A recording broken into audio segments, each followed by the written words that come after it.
Welcome to the channel. My name is Kubeir. I'm a CICC licensed immigration consultant. I love Canadian immigration as a subject, as what it offers, as what it cannot do for so many of you out there. But it's just so exciting, right? I mean, of course, not for each one of you. I mean, for a lot of you, it's quite frustrating. But hey, Express Entry Draw finally made a comeback, and that was pretty cool. While we were waiting on Wednesday, and I was like freaking out, like if IRCC doesn't conduct a draw today, then this is going to be another of those, things that we have come to expect of IRCC. Really, really hoping and had the fingers crossed throughout the day. And thankfully, they did come back with an Express Entry Draw. Yay! Why is it so exciting? Well, it is exciting for so many reasons. Why? Because they haven't been conducting a proper draw in some time. Like we saw the Novembers and Decembers were like pretty low, pretty down. January did not start with any bangs either. And of course, we saw that ATIP notes where they had spoken about that the Jan and Feb would be low on the side of the number of invitations. So you can imagine the surprise, and a pleasant one at that, an exciting one at that, to see a 4,000 invitations being issued. What does that do for you? It does a lot. First of all, it completely changes the whole hope scenario, right? Some people have coined that word hopiums and all that. So it completely changes that, gives you that super duper dose of that hopium for sure. It brings back the forever hopeful tagline that I can then now keep quoting.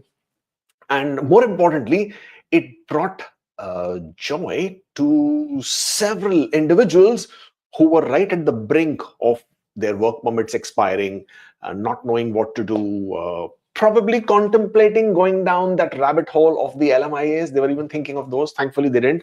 I mean, I'm sure some of you still did to come to 527, but I'm hoping most of you didn't. But by and large, there were smiles all around.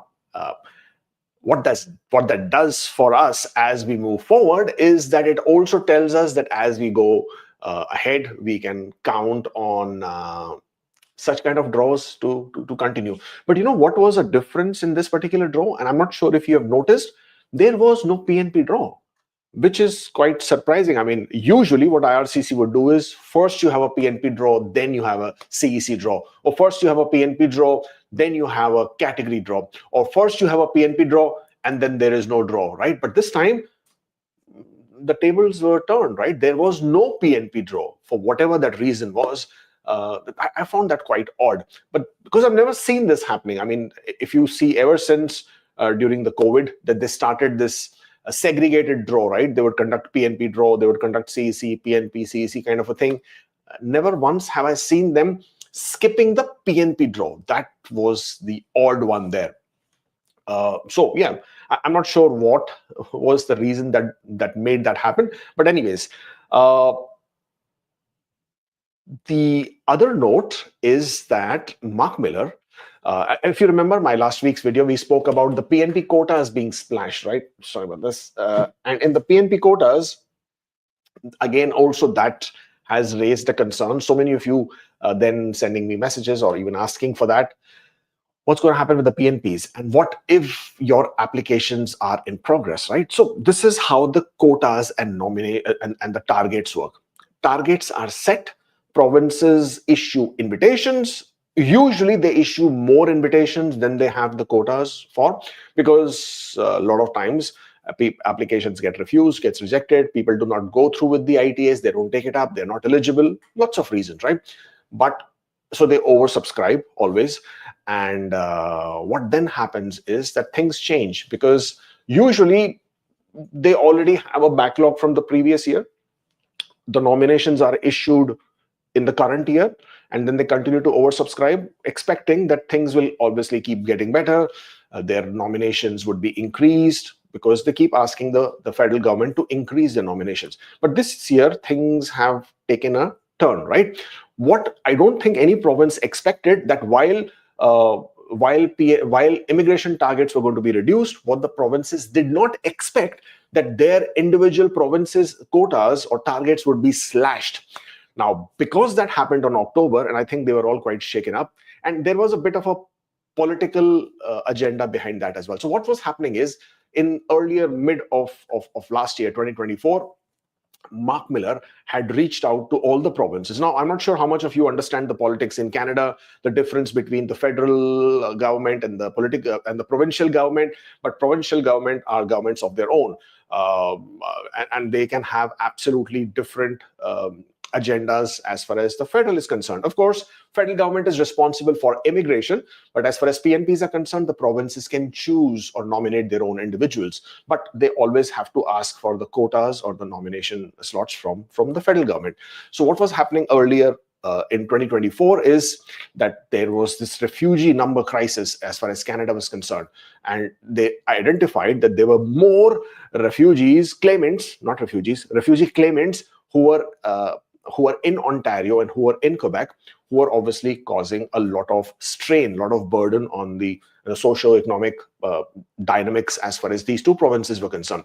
So they had decided to separate out the claimants to different provinces so that the other provinces could also take advantage of those people, as in availability of workforce, and at the same point of time, the provinces, Ontario and Quebec, could have less burden on their social factors. However, most of the provinces refused to take in these claimants. And in spite of all the discussion that went on between the provincial government and the federal government, provinces were not very forthcoming. And then what happened is, when the time came for the PNP allocations to be done, Mark Miller played a googly with these guys and said, okay, you guys didn't want people, so I'm going to reduce your quotas by 50% because, hey, you didn't want people, right? Now, all these provinces are squirming, they're upset, they're angry because they're saying, hey, we need people. And that is something which I've never been able to understand. All this time, this whole rhetoric of this whole argument and that narrative saying, we don't want people, we have too many people, and suddenly then you say, we want people. We have too many students, we want to cut down the students, and then you say, oh, we don't have students, so we are having issues. I don't think they can make up their mind. But regardless of whatever, Mark Miller has now said that he is willing to relook or take a look at these numbers again that the provinces are asking for in terms of the PNP quotas, provided that the provinces align to their request and take in the refugee claimants into their provinces. So this is something which we'll have to see how it plays out, but there is a bit of a hope. I think some provinces will accept the refugee claimants, and by that they will see that their provincial nominee quotas would get amended upwards, hopefully, and you will have a bit of a hope there. But we're going to talk about all of this and of course some more, and then answer your questions. And I can see lots and lots of questions already coming through. Please hold your questions back till we get to that segment so that then we can take in your questions, right? Let's start. This is the Canadian Immigration Weekly Roundup. If you're here, hit on that like button.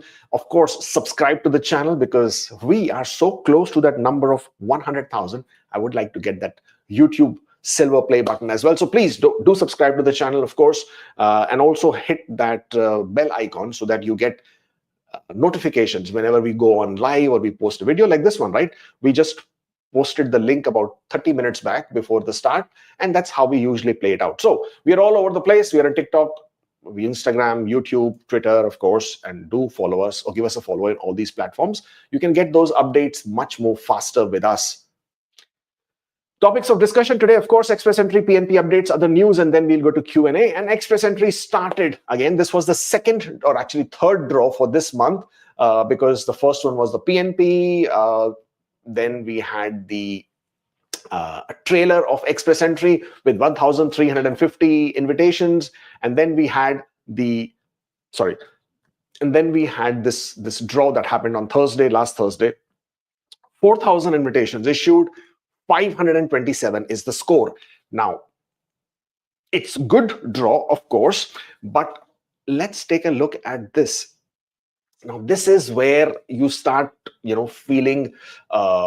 You start feeling what's going to happen, what's not going to happen, how is it going to play out. Now, with a score of 527, which was the CRS score for this particular draw, and for this year, it's the lowest score. Wow.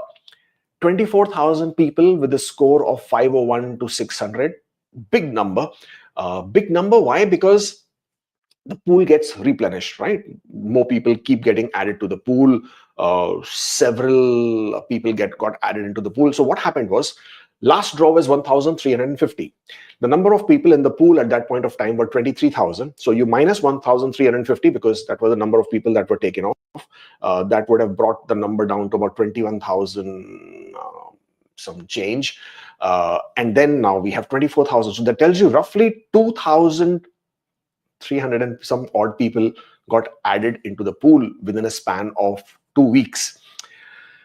That number keeps, that this number has been pretty much consistent. Earlier, we had seen that number go up and down as in the number of people who are getting added into the pool, but this number has stayed consistent pretty much over the last several months. And that tells you two things. One, either people are still getting or jumping onto the LMIA bandwagon. Of course, that is a popular opinion out there. Everybody believes that everybody out there is a scammer except them. Everybody is a fraudster except them.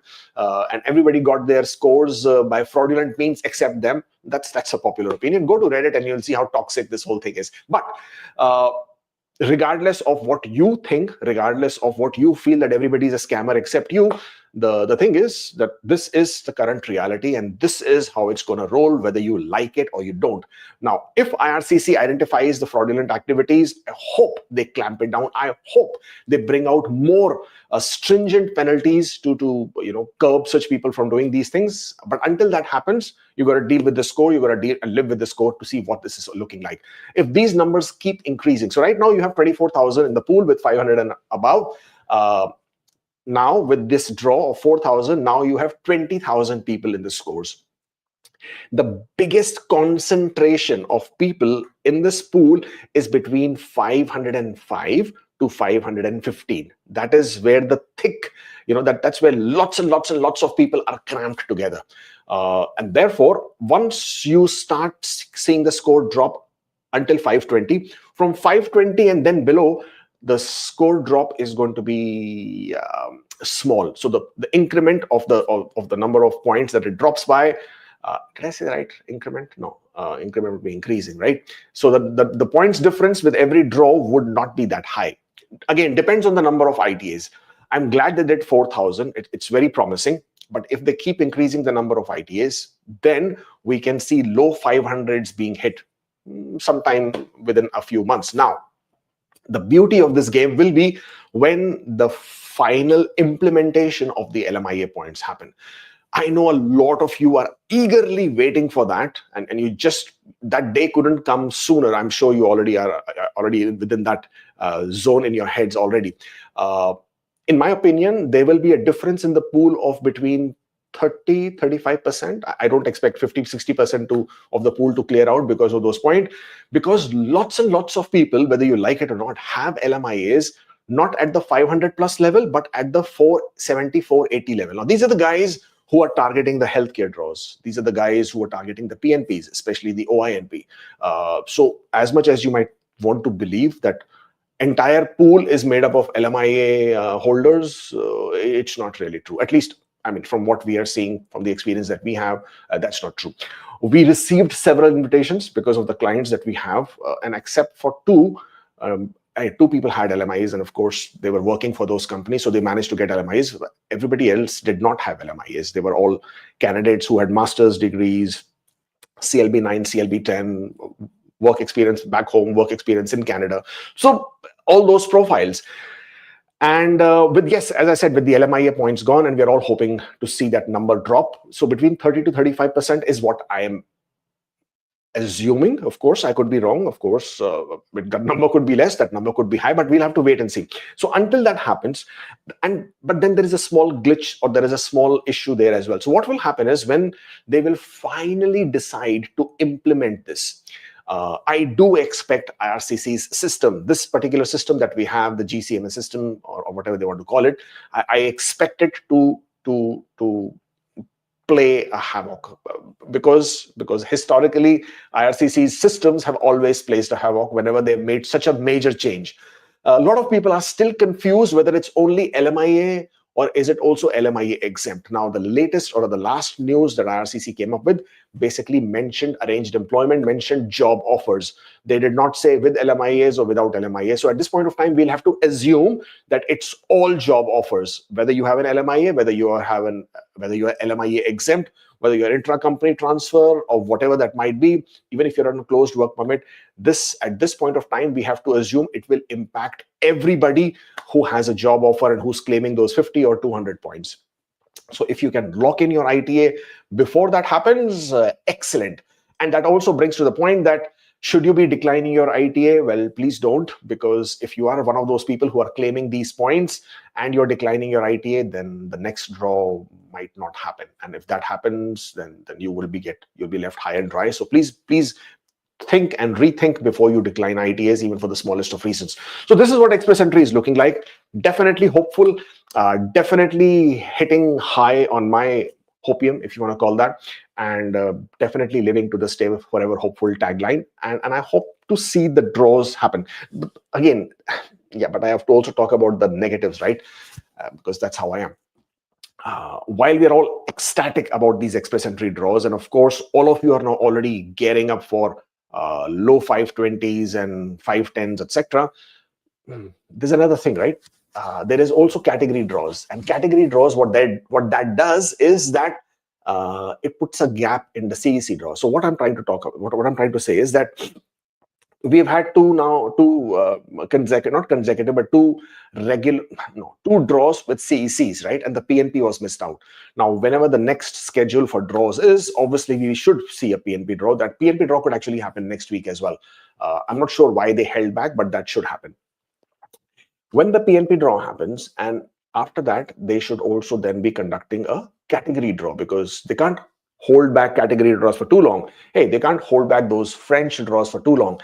Now, when they do conduct a French draw or a healthcare draw or a trade draw, that's what we are expecting. Would they then hold back the CEC draw, or would they still continue a bi-weekly CEC draw? That's where the whole situation changes. Why? Because if they hold back on that CEC draw, because they have conducted a category draw, that then puts a bigger gap between the two CEC draws. I mean, the one which has happened now and whatever the next one happens. And that basically means then the pool gets replenished again, and then the score drops may not be that high. So I thought I'll just let you guys have that on top of your head as well when you are calculating and anticipating this. Right, let's go with the PNP updates and see what's happening with that. Northwest Territories were starting their program on the 16th of January. They changed that because their PNP quotas were slashed from 300 to 150. That is what happened there. So they are now going to be redesigning, rethinking their programs. But you know what? I was just talking to you about PNP programs earlier, and I said that they always oversubscribe. And I think I got digressed over there and I went into total different, but I do want to talk to you about this. So when the PNPs will issue out their nominations, they're always taking away from the nomination quotas. Okay. And when they are not issuing out, so Ontario has completed its nomination quota for 2024. You already know that, they already announced. Alberta, Saskatchewan, British Columbia, all the provinces completely used up their nomination allocations for 2024. But there are so many of you out there who haven't received their nominations yet, right? So you have submitted your application in April, May, June, July, August, September, whatever that period of the time was in 2024. All of you guys, when you will be receiving your nominations, they will be going against the 2025 targets. What that tells you is that though the nomination targets will be given to the provinces, and it is assumed 50% would be cut in most cases, then that also means that a lot of these slots are already accounted for because of the applications that are already in process and that they will be issued. So for example, I don't expect Ontario to get a 50% cut, though, I mean, theoretically, that's what it would mean. But then Ontario has a major chunk of the refugee claimants anyways. So if Mark Miller is playing that game, then because Ontario already has the refugee claimants, they would not cut their PNP quotas by 50%. They might still cut it down, but not by 50 at least. That's what I am assuming. I don't know. We'll have to wait for Ontario to announce. But if that happens, then basically Ontario already has thousands of applications in process. And when they will be, those nominations will be released, they will all be going against the 2025 targets, which basically means the 2025 quotas, if they will be actually cut in half, most of those quotas are already accounted for. Therefore, expect lower draws, expect less draws, expect higher scores as far as the PNPs are concerned. Because if the PNP quotas are not revised upwards, then the PNPs for this year are looking really, really difficult. I thought I should let you guys know. Now, at the same point of time, there's somebody else who's like, can we talk about COPRs? I did make a very detailed video about this day before yesterday. Take a look at that one. We did speak about the COPRs and what's going on with there. Back to this. So this is what happened with the Northwest Territories. Then federal government announced, or rather Newfoundland and Labrador announced that their quotas were cut half, 50%, from 3,050 to 1,525. Manitoba announced that their quotas were cut from 9,500 to 4,750. New Brunswick also very angry and gobsmacked that their quotas were cut from 5,500 to 2,750. Prince Edward Islands also is complaining that their quotas from 2050 was cut to 1,025. This is now what we think the PNP allocation is going to look like. So if Ontario, this is assumed, so their last year's quota was about 21,500 for 2024. If at all they get a 50% cut on their quotas, then it will come down to 10,750. Again, though that's what the number game says, but I feel that Ontario would not get the same amount of slash like other provinces because they did play the game with the federal government. So I'm assuming they will not get punished because this is like Big Daddy trying to punish the children, right? I mean, you guys did not listen to me, so you will not going to get this. British Columbia also, they haven't announced their numbers yet, but I'm going to assume that if they go with a 50% cut, they would be in the range of 7,500. Again, Alberta, same thing. They haven't announced their quotas yet, but I'm going to assume they're going to go with the same 50% cut. Especially Alberta, they were absolutely reluctant to take in the people. So 4,971 is what we are thinking. Manitoba, Saskatchewan, Northwest Territories, Yukon has already been announced with their cuts. So that's the numbers there. Same with Nova Scotia, New Brunswick, Prince Edward Islands, Newfoundland and Labrador. Their cuts have also been announced. So they are going with these numbers at this point of time. Mind you, their PNP quotas have also been, their AIP, Atlantic Immigration quotas have also been cut. AIP brought by and large, the quotas had increased last year. They are now slashed, and those are also impacted when these targets are being sent out. What else we got? Extension of the open work permit policy for foreign workers in Alberta, Manitoba, and Yukon. So this, again, this policy, some agents out there are making such a mess out of this news. Alberta, Manitoba, Yukon. So what happened again in April of last year? Lots of people in Manitoba had complained to the minister saying that Manitoba's PNP program takes too long. It takes about 1 year almost. And therefore, people who were in the process, who had already submitted their applications for nomination, their work permits were expiring and they are going out of status. And that was creating a problem with their nomination entitlement, eligibility, and also people going out of status.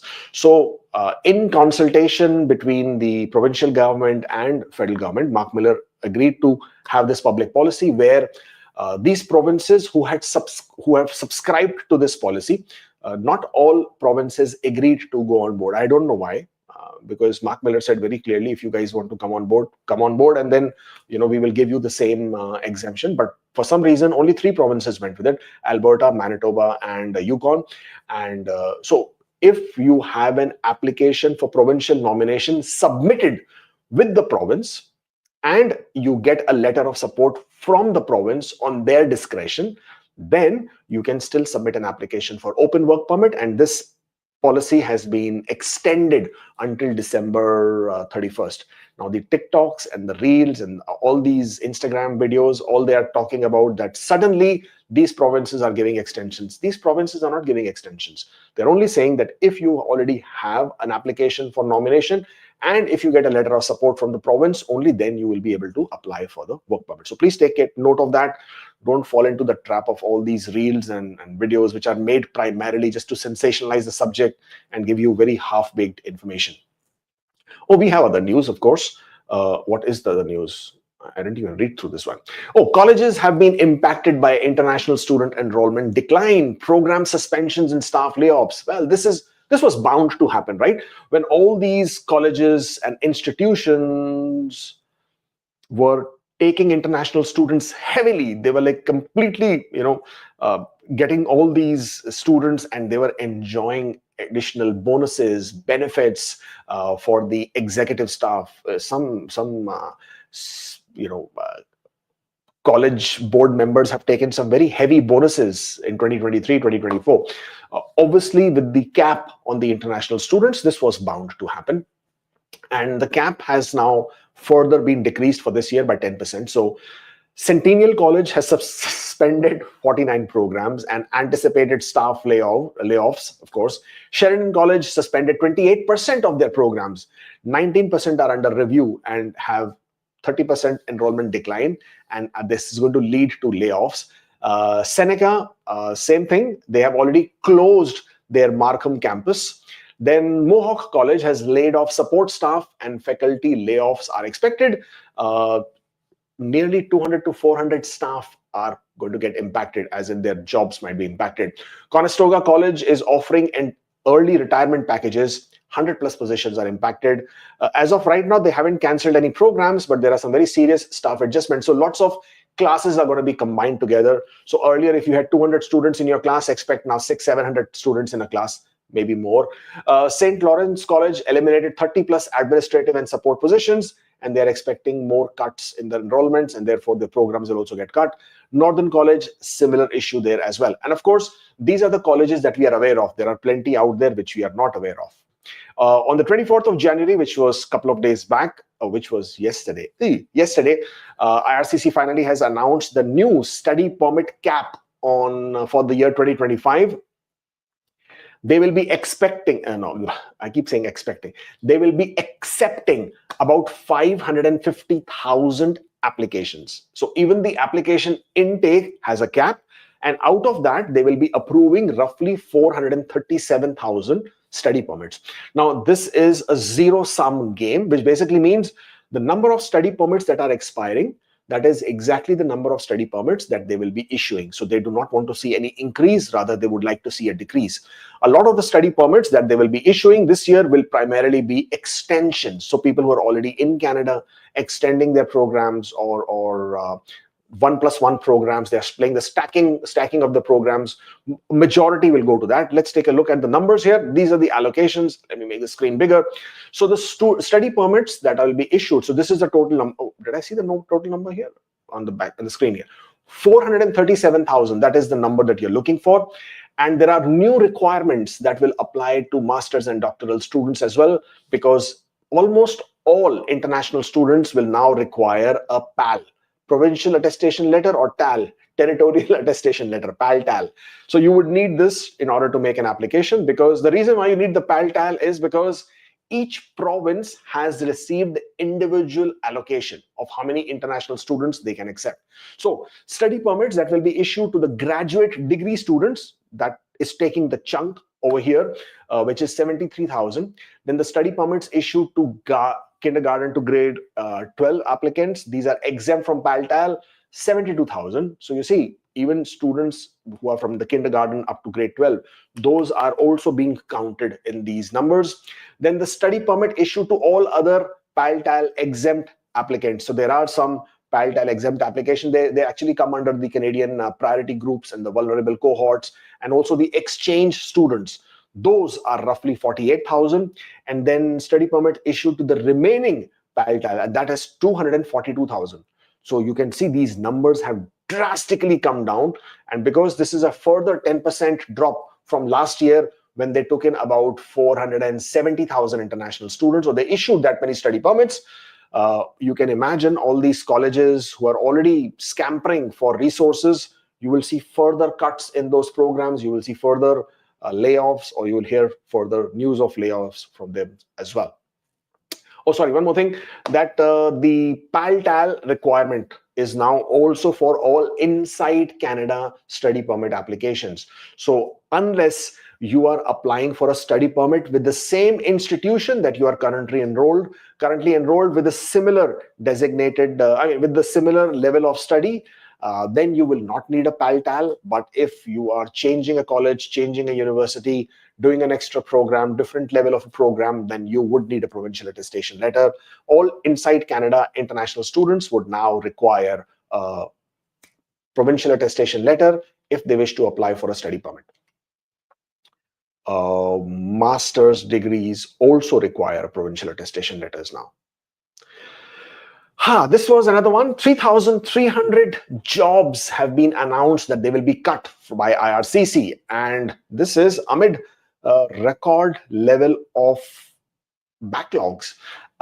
As of 2024 November, they had more than 2.5 or 2.7 million applications in backlog, of which 1 million were under the permanent residence applications. Huge number. So when we say backlogs, means that every time that they have exceeded their standard processing times, then they would be considered to be in backlog. You already seeing people who are applying for spousal sponsorship applications, families class inside Canada, those processing times have skyrocketed to 24 months. Applications for non-express entry PR applications, the timeline went from 13-14 months up to 20 months straight away, overnight, right? You will start seeing the processing time getting longer in other areas as well. Why? Because IRCC has decided that they now, with the reduced number of PR targets, with the reduced number of study permit targets, they have excess staff and they would like to get rid of 3,300 staff. This 3,300, it points to at least 10% of the cuts. So the current, the number of people that IRCC has is about 35,000, and they are looking to cut about 10% of those jobs over the next 3 years. So this will obviously also impact other levels of the businesses that IRCC has, other levels of streams. Now, mind you, there are lots of other streams which has also closed down. Like, for example, the CUET, the Ukrainian visa stream that they had started, where they have got more than 1 million applications. That stream is no longer applicable. There were a lot of other humanitarian streams that were started. Those are also no longer applicable. The Afghan refugee streams have closed. So, they have people there.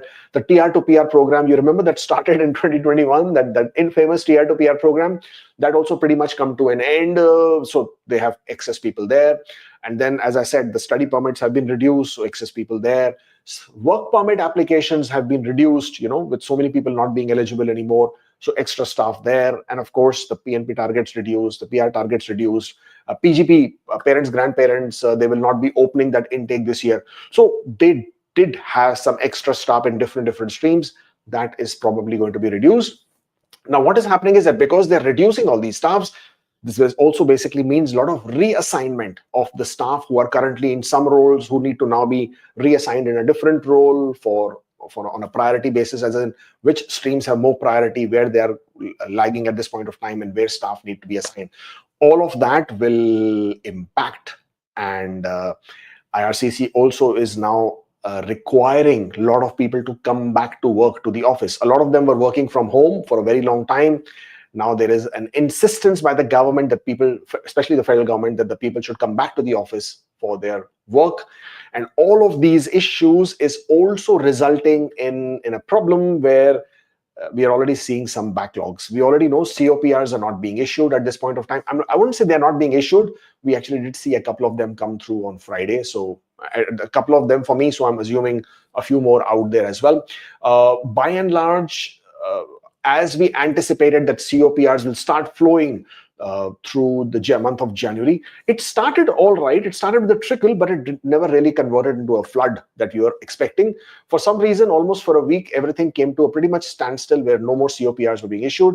The assumption here is the technical issues that they're facing, where they had to reassign lots of applications, and also the reassignment of staff. That's the assumption. We don't know. There is no confirmation from IRCC as to why the COPRs have been causing a delay, but that is at this point of time the assumption, the issues with their systems, as well as this particular matter. Also, there is an increase. Now, this is something totally different, but I would like to talk about this while we are here on this subject. The number of procedural fairness letters have skyrocketed. And when I'm saying skyrocketed is when I do a number of my consultations in a day, and a lot of them start, concerning a procedural fairness letter, then there is some big problem going on as far as IRCC is concerned. Some of these procedural fairness letters just don't make any sense at all. I mean, there was a client who did submit the documents that were required on time, and yet IRCC sent a procedural fairness letter saying that you have not submitted the document on time, and therefore it is misrepresentation. Though I never understood why that would be a misrepresentation. Not submitting a document on time cannot be misrepresentation. But anyways, so the point is, that was one PFL which didn't make sense. But I'm seeing PFL coming out for, you would like this one, fake language results. Now, fake language results are those individuals who have obtained a language result fraudulently. They have purchased, they have bought a language result. I cannot say which language results, but it's in English and French. Both people are getting caught, and they're getting caught at the end. Like P1 has been issued, P2 has been issued, they're waiting for the COPRs, and bang, they get slapped with a PFL. PFLs are also coming through to those individuals who are nominees, right? So provincial nominees. For example, I am a Saskatchewan nominee, and I have been confirmed. I got a P1, I got a P2. And after getting a P1, when they are asking me for my address, and I'm providing them the address, and I'm giving an Ontario address. And the minute I give them the Ontario address, bang, I get a PFL saying, hey, you said you are a nominee, right? Aren't you a Saskatchewan nominee? So why is it that you have an Ontario address? I feel that you do not have an intention to go to Saskatchewan. Therefore, please explain or I will refuse your application. Wow. Then there is Quebec applications, right? For example, you are an express entry applicant. You got your P1, you gave them the address of Quebec because you currently are living in Quebec. And bang, IRCC comes back and says, I don't think you're going to be living outside Quebec, because for express entry, your intention should be to reside outside Quebec. Therefore, I'm sending you a PFL. I'm going to refuse your application if you don't tell me exactly what's going on. I have seen so many of these coming through over the last few weeks that this is pretty interesting. A couple of them did not respond to their PFLs properly, which basically resulted in their applications getting refused, which is a huge disappointment, because it basically means either start from scratch, file for a judicial review, request, beg for reconsideration, and that too at the mercy of the officer who may or may not accept. It becomes a big issue. But if at all you get a PFL, please treat it very seriously, absolutely, and do follow and provide them with the documents that they require. So this is what is happening as of right now with P1, P2s. So people who are always assuming that the minute they get a P1, P2 means their application is approved. No, you are not approved until you are approved, until you get a COPR, until it says you are now a permanent resident of Canada, welcome to Canada, or whatever that the text might be. You are not approved. Even if you see a COPR number in your file, you are not approved until you get your COPR. So please, by all means, until that date, until such time that your COPR is issued, please ensure that you stay in status. It's also another requirement, because if you're not in status means you're in non-compliance of the immigration law, which basically makes you inadmissible. Section 41, A41, I think that's the one. So these are the small things which even at the last step of P1, P2s, as you like to call them, can create a problem. So please be aware. Please know that there are lots and lots of issues happening with so many of you out there. So yeah, please take care of that as well. Back to where we were. Now, what else do we have here? Eligibility for spouse open work permits. The tier categories have been announced. So on the 21st of January, as you already know, spouse open work permit for the work permit holders in Canada, that requirement has now changed. This is going to create a big problem for people who are already in Canada, who are international students, who are now going to transition as workers in Canada. Now you guys will have to follow the new requirements. You have to be eligible as per the new requirements. First one being, you should be eligible for at least a 16-month work permit, or should have a 16-month work permit valid, number one. Number two would be that your knock code where you're currently working should be either tier category 0 or 1, or it should be tier category 2 and 3, but only under a very specific knock code. And on my screen right now is your tier categories. This is on the IRCC website. You can find them very easily. The website is open work permits for family members of foreign workers. If you just put this on Google, CIC, open work permits for family members of foreign workers, you will get this. As you come down, say no and no and no to the first two questions. Say high skilled workers, because low skilled workers are not eligible, right? See, you're a low skilled worker, you're not eligible for an open work permit. Click on high skilled worker, scroll down, and then you will get this list of tier category 2 and 3. If you click on tier category 2, you have all these occupations. Most of them are trades. Most of them are trade categories. You also have some IT categories here as well. You have engineers, draftsmen, occupational health. You have civil engineering, construction estimators. Again, largely construction, largely healthcare. Few of them IT as well, but largely healthcare. And as you can see, most of these largely healthcare and trade categories.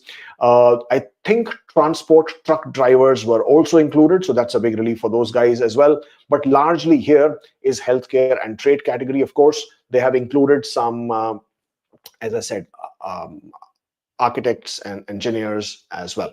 But if I go down further to the next one, which is tier category 3, the list is much smaller. Again, lots of trade categories over here.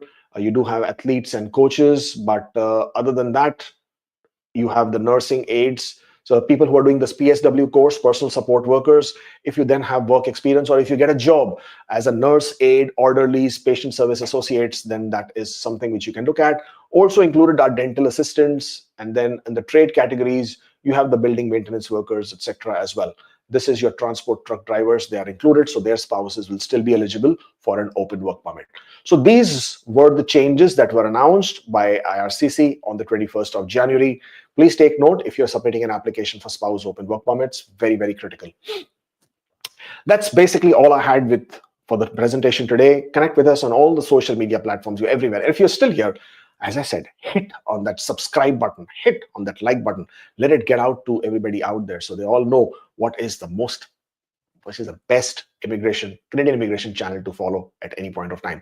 Of course, if you wish to book an appointment for your consultation, one-on-one, God forbid if you have a PFL, God forbid you're stuck with something of that sort, well, this is the link. By all means, please book an appointment.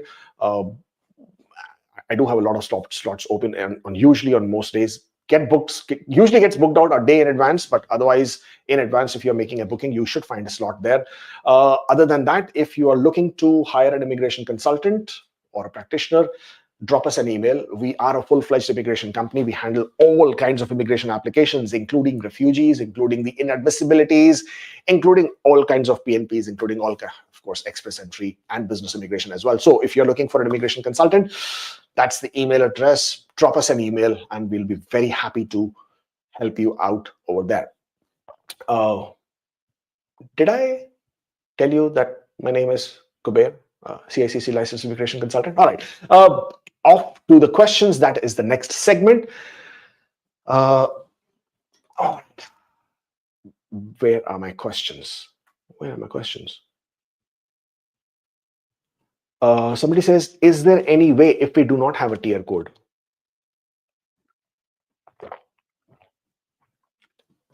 The thing is, in order to be eligible for an open work permit for a spouse, if you are a worker, you have to be working. That is the fundamental requirement. And if you're not working, then you're not eligible. And therefore, if you are working, you will have a tier code. That's how it works. I just had a refusal of PR. Oh Lord, dear Lord. How can I know which visa office my application is being processed to submit a reconsideration? Please help. Well, you can call IRCC. They will usually be able to tell you which visa office it is. And if you do not know the visa office, then simply raise the web form for a reconsideration as if you are sending it to inside Canada. But you can call IRCC.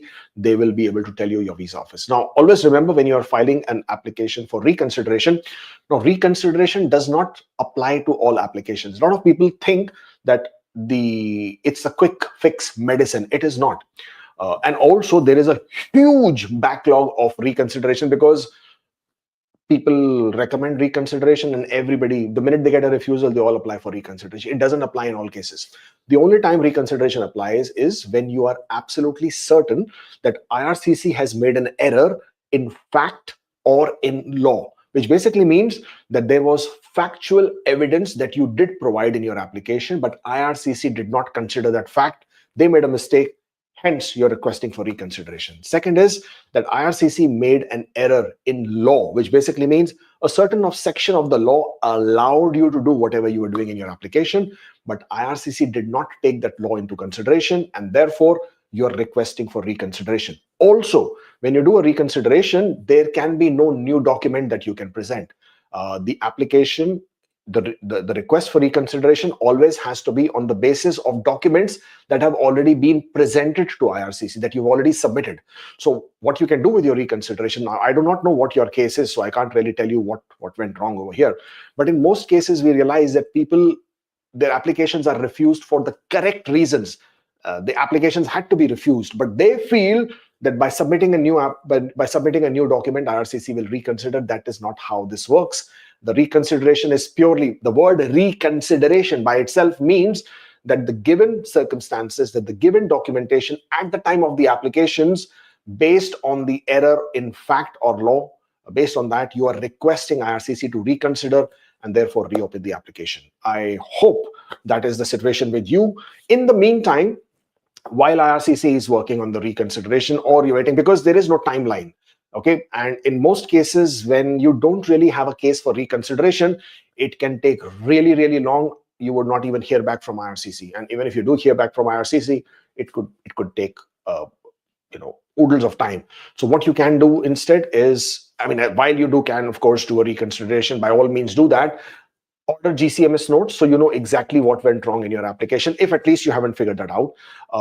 Because if the recourse, or rather if an option for your application would have to be a judicial review, then it is subject to some very serious timelines. Means if you are an inside Canada applicant, then you have only 14 days to file for a judicial review after getting a decision. If you're a person who's outside Canada, then you have 60 days from the decision to file for a judicial review. And therefore, it might be a good idea to consult with an immigration lawyer or a consultant or a practitioner who can probably guide you in a better manner as to what your options are. So reconsideration is one. Judicial review, if you are absolutely certain that this was a screw up by IRCC in any manner, then of course judicial review might give you that respite there. And the third one is to create a new express entry profile or whatever application you are in and resubmit. Sometimes that might be less agonizing, because sometimes, for example, people don't submit a correct police clearance. Sometimes people have not chosen the correct knock code. Sometimes they have not provided a birth certificate for the child. Sometimes they have not provided the correct marriage certificate. Sometimes they have not provided complete set of their employment documents. Now, IRCC is not obligated to ask you for additional documents, because it is your responsibility from the get-go to provide a complete set of documents. They are absolutely, and federal court has ruled this many times in the favor of IRCC, that as per the law, you have the burden of proof. You are the one who has to prove that you deserve all the points. Now, procedural fairness comes only in certain sections. It doesn't apply to everything, that if you haven't submitted a document and the procedural fairness comes, as in they have to ask for it. So procedural fairness means completely different things. And they do send you a procedural fairness letter if they are looking to refuse your application for the reasons where there is a concern as far as your application is concerned. But if you have not provided a document by itself, if you have lagged on the documents, if you have chosen the wrong knock code, if you have provided incorrect information, IRCC is not obligated to ask you for additional documents or to send you a PFL. So therefore, Sometimes creating a new express entry profile might be a good idea while you wait for your reconsideration request, so that if you get a new ITA, you can continue with that one. And if in the meantime IRCC reopens your application, if you're really lucky with that one, then you can always decline your ITA and let go of that one, or completely withdraw your express entry profile. But this is what you can do in a situation where you might get a refusal like yourself, and I wish you all the best. I hope you get an you have a situation where your application can be reopened. Tajinder says, got less LMIA work permit in December 2022 due to passport expiry. Can I extend it? Can I claim 50 points and implied status? Wow. Okay. Actually, I've never really given this a thought. Can you get an extended? Well, actually, you should be. If you were given a shorter duration of a work permit because of your passport expiry, then you should be able to apply for the extension of your work permit using the same LMIA. As far as claiming points are concerned, now that is a gray area. That requires that your work permit is valid at the time you submit the application and at the time you are getting your points, right, in terms of the processing. I'll have to look at that section of the law. You can not, because you are extending your work permit, you might be able to get away with the implied status claim of points. It will have to be with IRCC. I'll have to go through the section of the law that governs this to know the exact consequence here. Yeah, I mean, on top of my head, I don't remember this exact section of the law, but you can take a look at it under the arranged employment. Go on to the ministerial instructions, take a look at it and see what the text exactly says for this particular case. In my express entry profile, I listed foreign experience from 5 different companies. After receiving an ITA, can I remove one or more work experience and claim fewer points? If so, do I need to re-enter the pool and wait for another ITA? Well, in your current express entry profile, even after you get your ITA, you can make all these changes. There is no problem with it. Of course, make sure that your new score does not go below the drawn score, because that would be detrimental to your profile, number one. Number two, always add a letter of explanation, because that is another big area where IRCC is showing a lot of concern. PFLs are coming through where people have had different information on their express entry profiles and then different information at the time of application. And any work experience that you are removing from your work history, please make sure that you include it in your personal history so that you have correct information disclosed to IRCC. Any such changes, always better to add a letter of explanation. I have 6 months work experience as an electrician, and I complete the next 6 months by working another job. So can I be in a trade draw while I'm doing my second job? Yes, you can, because the category-based selection criteria states that you have 6 months of work experience in a category occupation within the last 3 years. So as long as the 6 months work experience fits within the last 3 years, then yes, by all means, you can claim that work experience. You can be qualified in that category draw. And there is no criteria, there is no requirement as to where you are currently working or what your last job is. So by all means, once you have 6 months of experience within the last 3 years, you are good to go. Any restriction for dependent children for work permit holders, specifically closed work permit tier 2, 22221? Yes, as I had just explained earlier, there are lots of restrictions. These are the restrictions you would have to check. If your knock code is included here, 22221, are you there? Here. Yeah, you're here. 22221, right? So you are part of the eligible knock codes. If you are working in this, occupation, you are absolutely good to go with this role. There is no problem at all. You can use this work experience and you can file for an open work permit if your work permit is valid for 16 months, at least 16 months, or you're eligible for a 16-month work permit. Can we add spouses after ITA, changing non-accompanying to accompanying? Well, yes, you can. However, your new score after adding your spouse should not be lower or below the drawn score. If that is the case, then that would result in your application being refused, because your points will be recalculated. So as long as that score stays above the drawn score, then you can certainly add your spouse from non-accompanying to accompanying. Nothing here. Okay. Anand says, why would a criminality check in a PR application go from passed to back to not started? Well, could be several situations here. Could be that your application deadline has passed a certain period of time. Could be that your police clearance is now more than 1 year old, or probably 1 year old. Could be that they have revised certain countries' requirements of doing a criminality check again. Could be there is an update in terms of the formats of police clearances. Could be any number of this. Could be also be that your application has been reassigned to a different visa office, and that visa office is starting the whole process differently. Could be any number of reasons. So yeah, I mean, if your police clearance is valid, you don't have to be worried about it. It will get back to past again soon. Has PAL for MSc been implemented for study permit application? Yes, effective 22nd of January, master's degrees also need provincial attestation letters. PR examiner needs statements for 9 months in one PDF slot, but 1 month bank PDFs can't be combined. Bank helpless, screenshots not official, tedious. I have no idea what you're talking about, but I don't see why a PDF cannot be combined. Yeah, I don't understand why you are saying that the PDF cannot be combined. Banks are always helpless. It's you who has to help them. So what you can do is you can take PDF print of your statement and then merge them. There is absolutely no reason why a PDF cannot be combined. The only time the PDF cannot be combined is if they're password protected.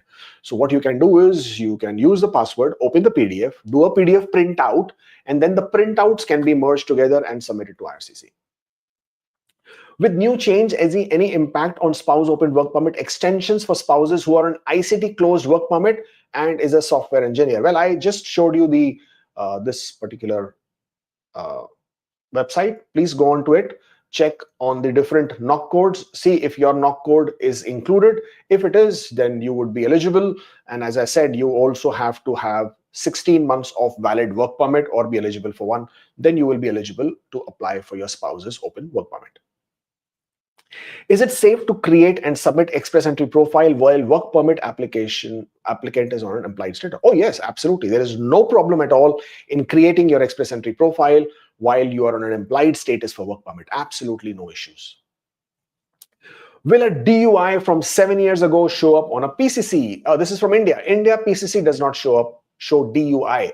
But if you do have a pending charge or a criminal charge against you, that on your background check might show up. So please be aware or speak to speak to a lawyer in India and ensure that there are no charges against you when you get your PCC. But the Indian PCC does not reflect DUI. Applying of inland sponsorship, is it required to be in Canada throughout the application processing, or we can go for a short vacation, sponsor and PA both? Oh, well, absolutely, you can travel. There is no problem in traveling at all for sponsor and for the applicant during any of these PR applications. It's not a problem. You're not bound, or there is no bond that you sign that you will never travel out of the country. So absolutely no issues. You can absolutely travel. It's just that the primary applicant, right, the spouse who is now going to be applying for the spousal sponsorship, I do not know what visa that person is. Now, if that person is on a visit visa in Canada, then please bear in mind that because it's a temporary residence visa, when you do return back to Canada, you would be subject to the questions as normal at the border. And that's it. So as long as you're aware of that, then there is absolutely no issues in you traveling at all. Is there any update on RCIP or FCIP? As of right now, no, there is no update.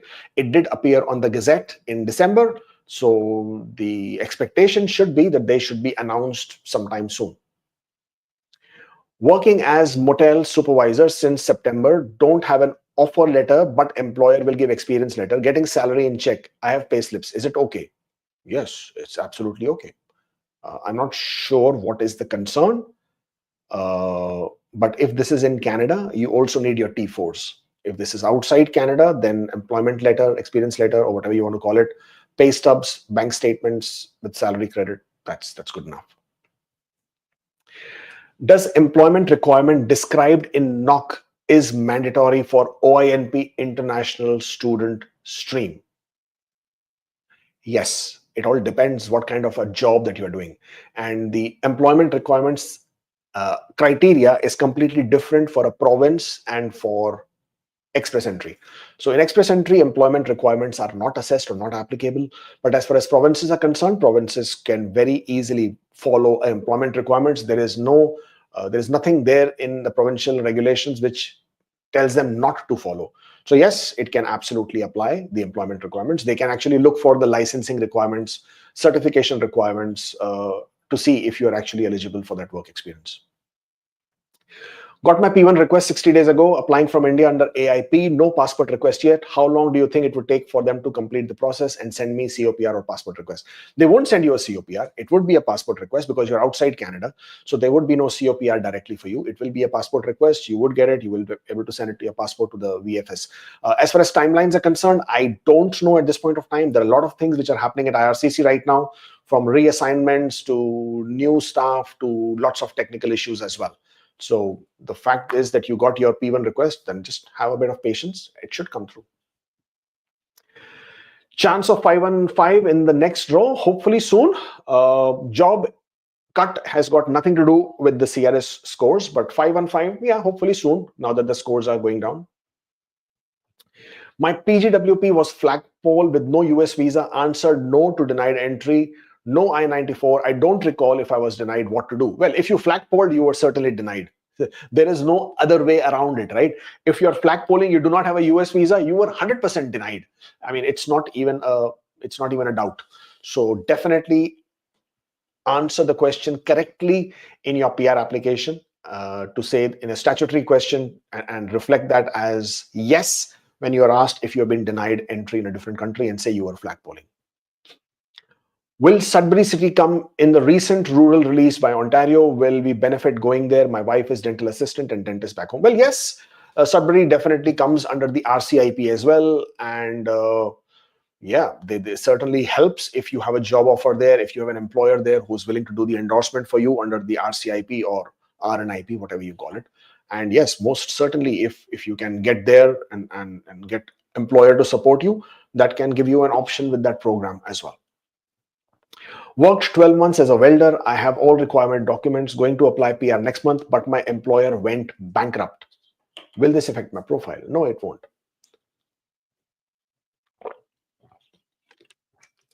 What matters is what stream are you applying under. If you're applying under express entry, it doesn't matter.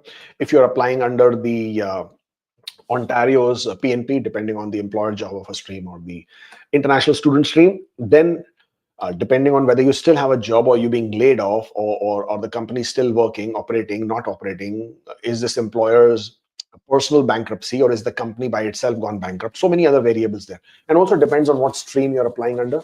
So yeah, take a look at that.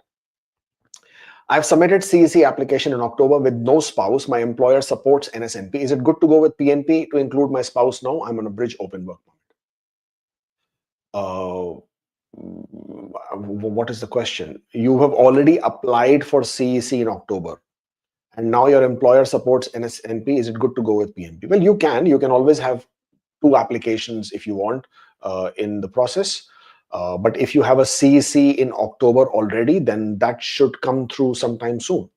But if you want to really add your spouse, then go with Nova Scotia. But do know that Nova Scotia processing is taking very, very long. Just the nomination itself is, as of right now, taking about 6 to 7 months. So just be aware of that. And of course, the quotas and the cuts and whether you will get a nomination through or not. Filed my express entry in Jan when my age is 30, score is 500. When I turn 31 in February, my score will decrease. Does my score decrease? Yes, your scores will automatically decrease once you have a happy birthday. What about category draws? When can we expect? Very soon. I hope they happen very, very quickly. Of course, I mean, I don't have any dates because IRCC doesn't publish that kind of information. Love your work, sir. Thank you very much. $10 is a very small contribution for your help. Your Facebook group has provided for my study permit application to my PR approval. Keep up the good work. Thank you so much. I really, really appreciate it. The fact is that our Facebook group has been an amazing community. It has supported so many people. And all I can request from you is not about this $10, but request that as long as you are in the Facebook group, give back. Give back as in help others who are now in that same stage where you were when you were taking help. So if you can go back to the same group and spend some time in a day, in a week, in a month, and answer other people's queries, you might find they might have a similar situation that you had when you were, going through that same journey. So if you can, from your experience, help them, that would really, really count, because that is what such kind of communities are all about, and that is what we are all looking for. Thank you so much, and I wish you all the very best. Congratulations. Nothing here. Is it important to mental ADRs in my EE app or ACDL? I have no idea what we are talking about. Absolutely can't figure out what that means. Does working for same Canadian employer from India remotely qualify as foreign work experience? Is there any risk to current PGWP status for being out of Canada for 3 to 4 months? First question is yes, it counts as foreign work experience. It doesn't matter, same Canadian employer or a different Canadian employer. Number two, if you are outside Canada for 3 to 4 months, is there any risk? No, there is no risk. You see, I don't know why people are afraid to travel. You can, by all means, please travel. There is no issues, absolutely no restrictions, no problems at all. Yeah, don't be too stressed about it. You have a valid status, you have a valid visa, you can always come back. Spouse open work permit expires in 12 days. Can I apply for visitor record now? What reasons can I give as my spouse is on a bridge open work permit awaiting PR? What are the approval chances? Uh, Can you apply for spouse? Can you apply for visitor record? Yes, you can. What reasons can I give? I really can't give you reasons, right? That is something that you have to do it yourself. You can say that exactly what you have just told me here, that your spouse is on bridge open work permit awaiting PR. You can say you would like to accompany your spouse. Your spouse is awaiting bridge open work permit awaiting PR, and you would like to spend some time with her or be with her or whatever you want to call it. But that's how you would go about saying it. But most important is when you're applying for a visitor record is to show sufficient finances, sufficient funds, because you can't be working. And if you're not going to be working, obviously you should be able to show that you have funds available to sustain yourself in Canada without working illegally. That's what you need to do. Submitted SOWP in September, received approval. Work permit only valid for 6 months, passport valid until 2027. What steps should we take to extend the work permit? Well, I don't know why you received a shorter duration. Are you saying the postgraduate work permit is for 6 months? Or are you saying the spouse open work permit is for 6 months? Because that is not what is clear over here. And if you have a shorter duration, first thing you should do is apply for reconsideration, raise a web form, ask them why you have been given a shorter duration. Maybe it's a genuine error from the IRCC where they have instead of 2027 did a 2025 kind of a thing. So yeah, figure that out. And if this was a 1-year program and you got a 1-year work permit, then basically the law says that they can issue a work permit as per the duration of the period of study. So figure out which one of this is applicable in your case. Absolutely, if you can, raise a web form and request them to give you a longer duration, and at the same point of time also apply for extension of the work permit. Can we apply spouse open work permit extension using implied status letter of principal applicant? The principal applicant closed work permit extension is in progress. The answer to that question is yes, you can. The only problem in such situations is that the requirement is that the principal applicant's work permit should be issued or should be valid at the time you as a spouse, your work permit is processed or issued. Now, for whatever reason, your work permit gets into the queue faster, or your gets processed first or before your principal applicant's closed work permit, then your spouse open work permit will be refused, because at the time they're processing your application, there is no corresponding spouse work permit. So that is the only issue. Other than that, to answer your question, yes, you can absolutely do it. Please add a letter of explanation. Please add copies of confirmation of your spouse's work permit submission as well. Which one was this? Raka. Applied for a visitor visa extension 1 week before expiry for parents in Canada. Okay, you've applied for your parent's visitor visa extension. If rejected, what will be the timeline given to leave the country legally? Will it impact future super visa applications? It will not impact future applications, super visa applications.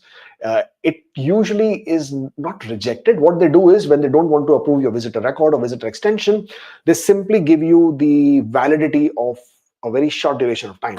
They could give you 10 days, 15 days, or 30 days. And within that time, you would have to leave Canada. Of course, the trick is that you can still apply for another extension before the expiry of that period. But that is what usually happens. Does postgraduate work permit extension due to passport expiry get affected by 18 months extension as public policy? Considering it was not given full duration even after extension. Does postgraduate work permit extension due to passport expiry get affected by 18 months extension as public policy? If you're referring to the extension of the work permit based on the work permit, the public policy, then it is not postgraduate work permit extension. It is just an open work permit that you were granted. And if your passport expiry was shorter and you got a shorter duration, then you cannot get an extension, if that's what you're asking. Postgraduate work permits were not happening. So this was an open work permit given under the public policy. And if you got a shorter duration because your passport was expiring, then unfortunately you can't extend this. There is no provision or option to extend that. Postgraduate work permit is expiring in June. Can I apply for another study and get postgraduate work permit again? No, unfortunately not. Postgraduate work permit is a lifetime opportunity, only once. No matter how many times you study again in Canada, you do not get another open work permit, or you do not get another postgraduate work permit, unfortunately. PCC I have got from BLS and went second 3 weeks PCC valid.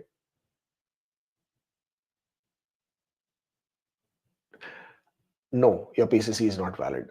If you obtained a PCC, then went back to India, even for a few days, then your PCC is no longer valid if India is not your country of residence. If India is your country of residence, then it is valid.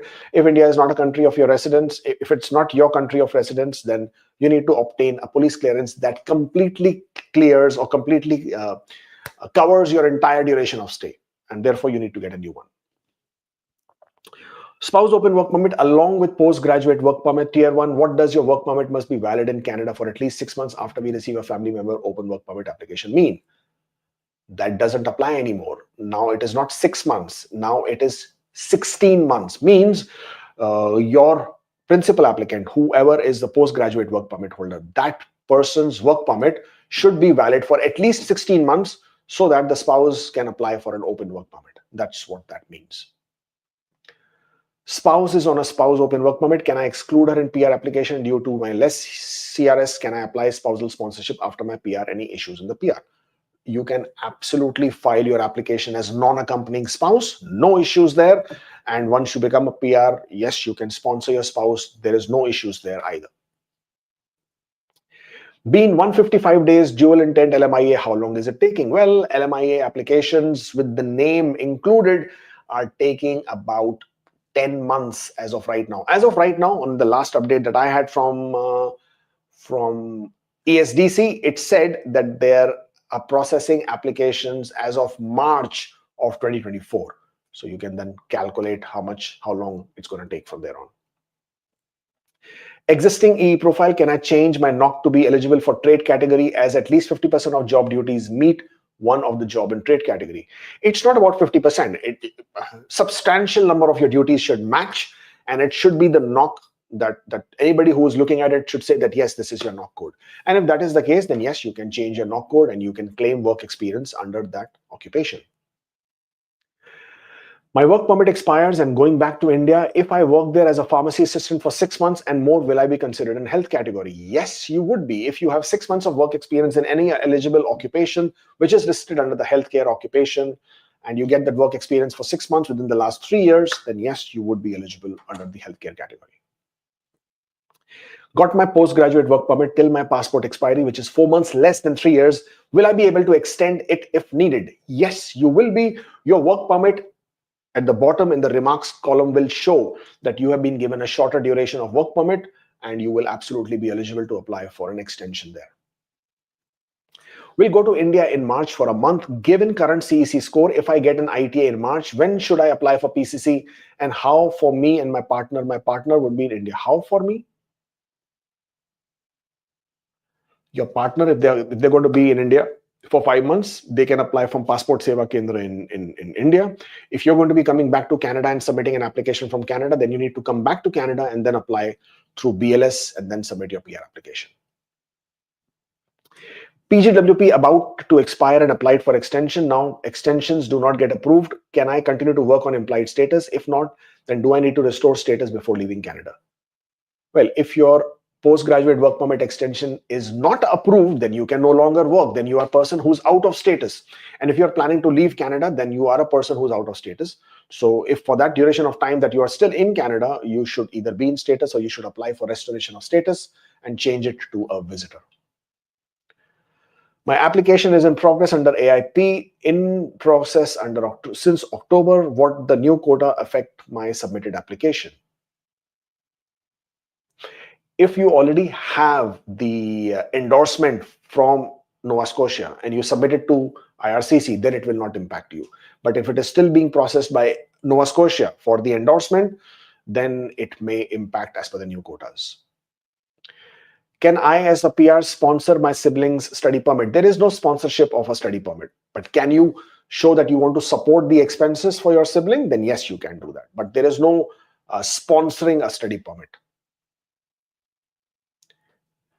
I'm on PGWP since October. Can I join training now to gain new skills such as welder or carpenter to participate in trade category roles? Yes, you can. Any certification program, anything which is less than 6 months, you can study, you can join the program. There's no problem with that. I got my closed work permit on 3rd Jan, but I worked on extension till 13 Jan, got my IT in last draw. Is there any issue or what should I do? If you are on implied status, that period of work experience is eligible, it is acceptable. If you have the ITA, there is no issues. You can submit your application, no problem there at all. Submitted my application in June. After international student stream approval, got biometric medical request. Am I close to approval or do I expect in terms of ETA? Well, check IRCC's website, check the processing times. They have now been extended to 20 months. So therefore, please use that as your benchmark or as your barometer as to when you might expect a decision. Nothing here, nothing here. Applied for extension of visitor record in May, raised 2 to 3 web forms. Now we got portal 2. Can I withdraw visitor visa? No, please don't withdraw your visitor visa application because that is what is giving you status. So don't be in a rush to save that $100 because that might create a bigger issue for you. Wait to become your PR. Once you already become a permanent resident, your COPR has been issued. Whenever they are processing your visitor record, they will cancel it, or you can, of course, withdraw it. Can we have 2 express entry profiles at the same time? One with me as a primary applicant in one and my wife in another. Yes, this is not you having 2 profiles. This is you having individual separate profiles. So yes, you can do that. No issues with this at all. Guys, please don't do any more super chats. I will not be able to complete all of them. I only have 5 more minutes. So please don't do any more super chats. I truly appreciate all the time and effort you put in these sessions. Many thanks to you for clearing all the doubts and questions. I got my PR. Your guidance made my PR journey seamless. Oh my God. Thank you so much. Satish, this is brilliant, incredible. Heartiest congratulations. And I wish you all the very best. This is really, really good. I'm always glad to see PR success stories, and especially people who have done it themselves, basically with help on the forums, etc. This is great. Thank you so much. Addition to previous question, I filed PR in October saying no to denied entry. Should I include IMM, updated IMM in a web form with explanation of PGWP flagpole? Yes, you should. You should raise a web form. You should let them know. You should create. You should update IMM 5669 with the correct information. My WO is, I don't know what is WO, is expiring on 16th of March to complete 3 years work permit. I need to work till April. How can I make it up to 3? SIN number also expiring. I honestly don't understand by your question, but you can always apply for an extension if that is what you're looking to do. It gives you implied status, though it is not a recommended option, but most people are doing it anyways. So you could think about it. Other than that, there is no other provision that you have to continue working to gain that work experience. And any work experience while you are in implied status is still considered as valid. So that is the only provision you might have. Consultant made mistakes in company name, added diploma along with masters, which is wrong, and wrong postgraduate work permit date. Should I raise web form or withdraw? I don't know what application this is, so I can't tell you whether you should withdraw or not. But if there are some material and drastic mistakes, you can always raise a web form. Last question, guys. Please do not do any more super chats. Thank you. How long does it usually take to get AOR under CEC once we have submitted the PR application after getting invited? As of right now, it's taking about 2 months. Oh, sorry, AOR happens immediately, like within few minutes. If there's a technical issue, then maybe a day. But few minutes is very, very normal. A day would be an anomaly anyways, but that's how long it takes to get your AOR. It's the biometrics and the medicals, which is taking about 2 months as of right now. Wow. Okay. This was again done quite all right. Thank you so much for joining in, guys. I really appreciate your always being part of my Saturday morning live. It sort of helps me, keeps me motivated, and I keep going at it. Thank you so much for joining in, and we shall do this again very soon. Until that time, don't forget to like, share, and subscribe, and stay forever hopeful. Thank you, and I'll see you next time.